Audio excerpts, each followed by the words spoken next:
اور مختلف گروپوں میں اسلام محبت کا پیغام دیتا ہے، اور فرعون کا پورا اقتدار نفرت کی بنیاد پر کھڑا ہوتا ہے۔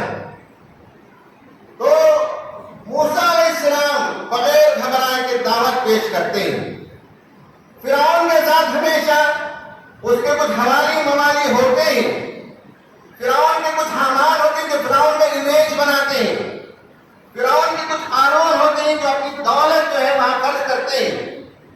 فرعون کے اقتدار سے قارون کی دولت میں اضافہ ہوتا ہے، اور قارون کی دولت سے فرعون کا اقتدار مستحکم ہوتا ہے، اور یہ سب کے سب ڈرے ہوئے تھے۔ قرآن کہتا ہے وَنُرِيَ فِرْعَوْنَ وَحَامَانَ وَجُنُودَهُمَا مِنْهُمْ مَا كَانُوا يَحْذَرُونَ۔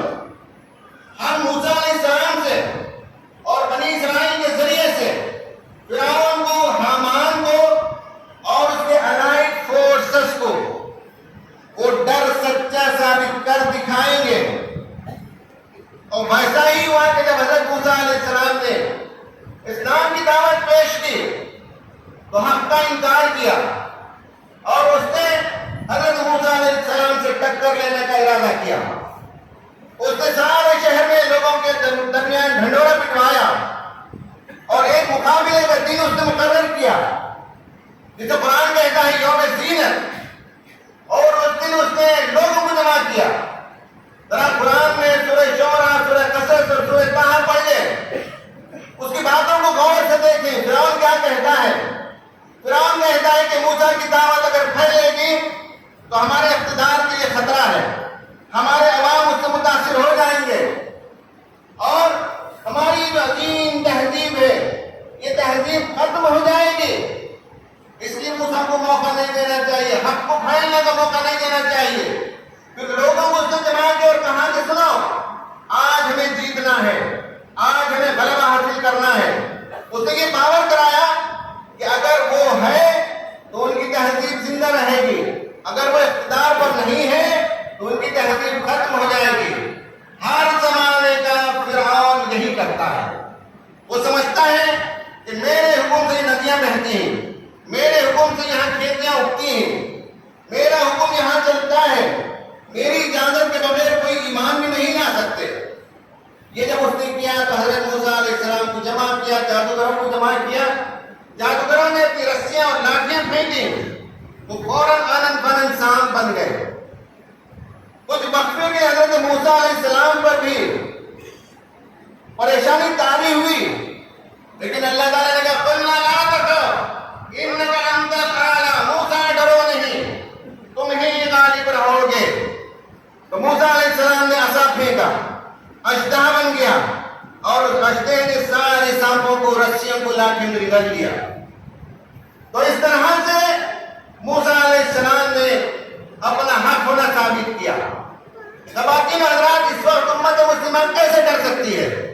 آپ کے پاس عصائے موسیٰ ہے، آپ کے پاس قرآن مجید ہے، آپ کے پاس حق کا پیغام ہے، آپ اس ملک کے لوگوں کے سامنے پیغام رکھیں گے کہ اسلام امن کا مذہب ہے، اسلام ملک کی تعمیر و ترقی میں رول پلے کر سکتا ہے، اسلام انسانوں کے درمیان مساوات کو چاہتا ہے، اور اسلام بین المذاہب پیغام چاہتا ہے، اسلام سب کی بھلائی چاہتا ہے۔ یہ پیغام آج ہمیں دینے کی ضرورت ہے، اور آج ہمیں بتانے کی ضرورت ہے کہ ووٹ ایک امپورٹنٹ آئٹم ہے مسلمانوں کی زندگی میں، وہ ایک امانت ہے، وہ ایک ذمہ داری ہے، اور یاد رکھیں کہ ووٹ کے سلسلے میں قیامت کے دن آپ سے سوال کیا جائے گا۔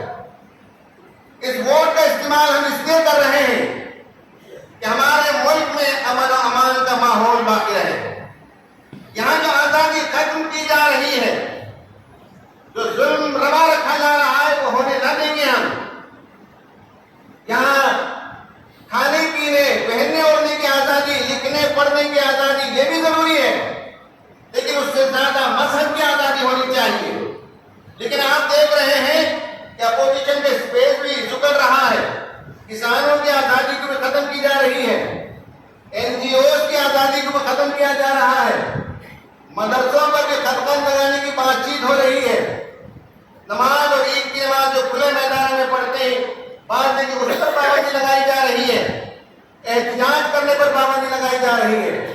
ہمیں ووٹ دیتے ہوئے یہ پیغام لینا ہے کہ ہم اس ملک میں مذہبی آزادی کو باقی رکھنا چاہتے ہیں اور یہاں کے عوام کو ان کا حق ملے۔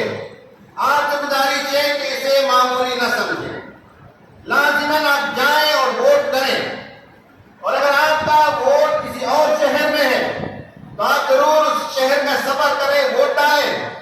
آنے جانے پر جو پیسے اخراجات ہوں گے وہ سب آپ کے لیے ثواب کی شامل ہیں۔ تیسری بات یہ ہے کہ یہ تو شارٹ ٹرم بات ہے، لانگ ٹرم کیا ہمارے پاس نقطہ نظر ہے؟ ہم کیا کہنا چاہتے ہیں اس ملک کو؟ کیا ہمارے قرآن کے اندر اس ملک کے لیے کوئی پیغام نہیں ہے؟